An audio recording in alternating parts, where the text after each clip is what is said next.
আমার তরুণ প্রজন্মের কাছে যদি আমার কোনো ভুল ত্রুটি হয়ে থাকে, আমি করজোড়ে প্রকাশ্যে আমি ক্ষমা প্রার্থনা করছি। এবং এই ইন্টারনেট ব্যাহত হওয়া, এই সোশ্যাল মিডিয়ার গুজব প্রতিরোধে ব্যর্থ হওয়া, এই সকল কিছু দায় এবং দায়িত্ব, ব্যর্থতা আমি নিজের কাঁধে তুলে নিচ্ছি এবং যে কোনো সিদ্ধান্ত আমি মেনে নেওয়ার জন্য আবারও প্রতিশ্রুতি আমি সকলের সামনে দিচ্ছি। তো অবশেষে মাথা নত করলো জুনায়েদ আহমেদ পলক, সেই স্টুডেন্টদের কাছে ক্ষমা চাইতেছে। এখন ক্ষমা না চাই আসলে সে তার কোনো উপায় নাই। তো শুনেন যে আসলে জুনায়েদ আহমেদ পলক আইসিটি প্রতিমন্ত্রী সে কি বলে।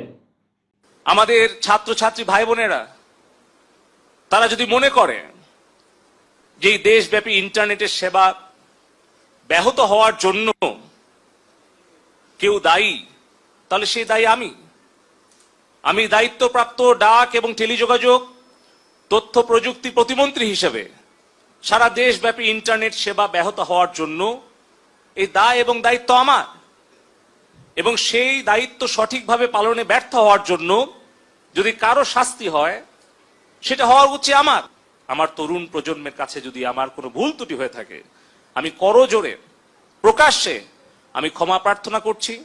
এবং এই ইন্টারনেট ব্যাহত হওয়া, এই সোশ্যাল মিডিয়ার গুজব প্রতিরোধে ব্যর্থ হওয়া, এই সকল কিছু দায় এবং দায়িত্ব, ব্যর্থতা আমি নিজের কাঁধে তুলে নিচ্ছি এবং যে কোনো সিদ্ধান্ত আমি মেনে নেওয়ার জন্য আবারও প্রতিশ্রুতি আমি সকলের সামনে দিচ্ছি।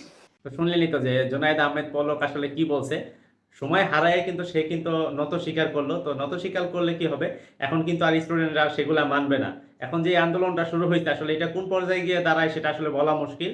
তো আসলে ভবিষ্যতে বলে দিবে যে এখনকার আন্দোলনটা আসলে কোন পর্যায়ে গিয়ে দাঁড়ায়।